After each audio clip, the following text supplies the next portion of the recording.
인천 남동을의 이은기 의원입니다. 2012년에 MBC 노조가 파업을 했습니다. 그 당시에 국민들이 많은 관심을 가졌고 길거리에서 100만 명의 국민들이 MBC 파업에 동의하는 지지 서명을 했습니다. 그래서 이 파업은 언론 노동자들의 역사에 공정방송 파업으로 기록이 되어 있습니다.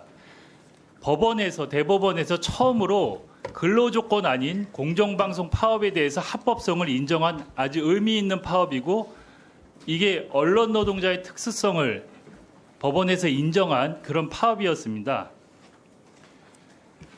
이진숙 후보, 이거 기억하세요? 소셜미디어 대응 용역 계약서, MBC 소셜미디어 대응 자문 제안서 혹시 기억하십니까? 예, 기억합니다.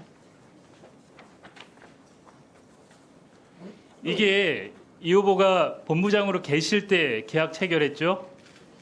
제가 정확히 기억은 나지 않지만 홍보국장 아니면 기획홍보본부장 때였던 걸로 기억합니다. 예, PPT 넘겨주세요. 이 계약서 내용이 특정 프로그램이나 시스템을 이용해서 SNS에 인위적으로 개입해 여론을 조작하겠다, 이런 내용이에요. 그냥 단순히 계약해서 홍보하고 이런 내용이 아니고, 여론을 조작해서 MBC에 유리하게 노조를 불리하게 만들고, 여기 국면에서 MBC 사측이 여론 형성을 해서 주도권을 쥐겠다, 이런 내용이에요. 어제 제가 지적했죠. MBC 내부의 트로이컷 갖고 내부를 통제했잖아요. 내부 정보를 수집하고 내부를 통제하고, 외부는 이런 계약을 통해 갖고 외부의 여론을 조작하려고 했어요.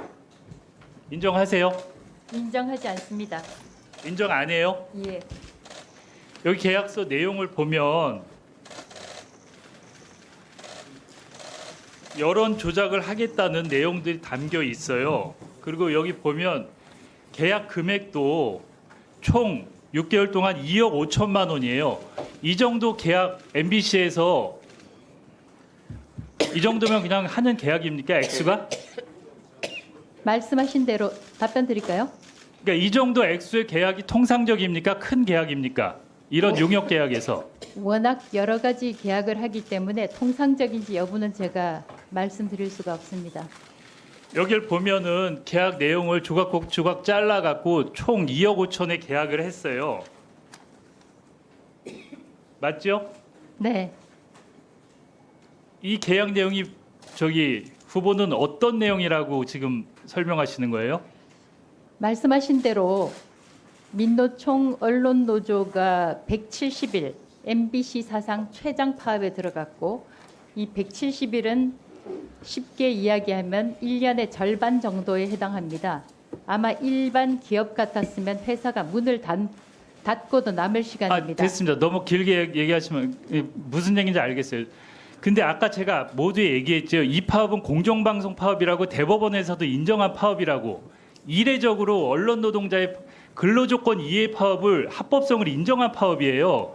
근데 그 파업을 무력화하고 공격하기 위해서 거액을 들여서 이런 용역을 들여갖고 노조 파괴 공작, 아니면 여론 형성을 불법적으로 한 거예요. 이거는 불법이에요.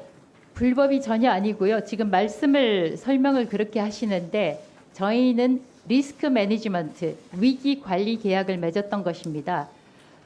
그때 정확하게 몇 명이 파업에 나갔는지는 모르지만 1,000명에 가까운 사원들이 마이크를 집어던지고 일자리를 집어던지고 업을 뛰쳐나갔기 때문에 그만 얘기하세요. 이 파업은 대법원에서 합법적인 파업으로 판결이 난 거예요. 그렇게 설명을 하지 마시라고요. 대법원에서 판결까지 난 아주 상징적인 파업이에요. 그건 이후에 그거는 일어났던, 본인의 개인적인 생각이에요. 저희는 회사 임원으로서, 경영진으로서. 그만 얘기해. 다음 PPT 보세요. 여기 계약을 했던 공희훈 전 위키트리 대표가 언론에 이렇게 인터뷰했어요. 최근에 MBC가 너무 무리한 요구를 해와서 계약을 중도에 해지했다. 계약 내용을 이행하지 않고 착수금도 반환했다. 지금 후보자의 청문회는 대한민국의 모든 언론과 국민의 주목을 받고 있어요. 그 상황에서 공 전 대표가 저렇게 발언을 했어요. 저렇게 얘기하기 힘든 상황이에요, 지금. 얼마나 힘들었으면 계약을 파기하고 저런 멘트를 했어요. 언론에 공개적으로. 근데 본인은 저게 아니라고 혼자 우기고 있어요.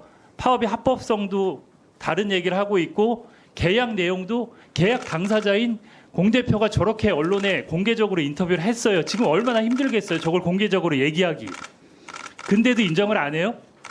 저희는 말씀드린 대로 1,000명 가까운 인원들이 파업에 나갔고 저희는 회사를 지킬 후보자님, 의무가 있었습니다. 공정한 파업이라고 판결 대법원에서 났다 그랬잖아요. 그만 얘기하세요. 그 얘기 좀. 저희는 그때 당시에 2012년 1월 말경에 맨날 기자들이 노조가 어떻고 불법 파업 얘기하잖아요. 대법에서까지 공정방송 파업이라고 합법이라고 인정을 했어요. 그건 그 얘기 그- 더 이상 하질 마세요. 그 이후에 일어났던 판결이었죠. 아니 그리고 공영훈 대표가 공 대표가 그럼 저 얘기는 지어서 한 얘기입니까? 본인이 위증을 하든지 저분이 거짓말 둘 중에 한 분이 거짓말을 하는 거예요. 그럼 지금 저희는 아니 잠깐만요. 저분이 거짓말한 거예요. 저거 무리한 요구를 해서 계약을 중도 해지했다는 게 저분이 거짓말을 하고 있다고 생각하세요? 그분의 의견에 대해서는 제가 말씀드리는 아니 게 당연히 그러면 둘 적절치 중에 한 분이 않습니다. 거짓말하고 있는 거 아닙니까 지금? 저희는 회사의 입장에서 170일간에 걸쳐서 파업을 한 후보자님 상황에서 저분 얘기가 맞고 회사를 지금 지키려고 위증이면 저분 얘기가 맞고 위증이면 책임지실 거죠? 제가 제 의견을 말씀드리는 겁니다. 그때 의견이 당시의 아니고 실상을 그 당시에 말씀드리는 계약 겁니다. 내용에 대해서 계약 대표가 저렇게 얘기를 하는데 계약 당사자는 김재철 사장하고 저분이에요. 본부장 후보자님은 아니세요. 이 내용을 몰라서 그러는 거예요? 내용을 안다는 거 아니에요 지금? 아는데 알고 아니라는 있습니다. 거 아닙니까? 저희는 회사에 엄청난 회사 문을 닫아야 될 정도로 엄청난 상황이 발생해서 아니 그럼 대법 판결은 뭐예요? 그 파업에 대해서 자꾸 그렇게 얘기하세요. 대법 판결 결과에 대해서는 제가 가타부타 드릴 말씀이 없습니다. 그러니까 그때 얘기를 하지 마세요. 그 부분은. 2012년 1월 말에 일어났던 파업 상황을 말씀드리는 것입니다. 아니 후보자님 MBC 내부에는 트로이컷이라는 프로그램을 해서 직원들을 사찰하고 외부는 저렇게 여론을 조작해놓고 그렇게 아니라고 태연하게 얘기를 하세요? 제가 이건 말씀- 범죄 행위예요. 엄청난. 이게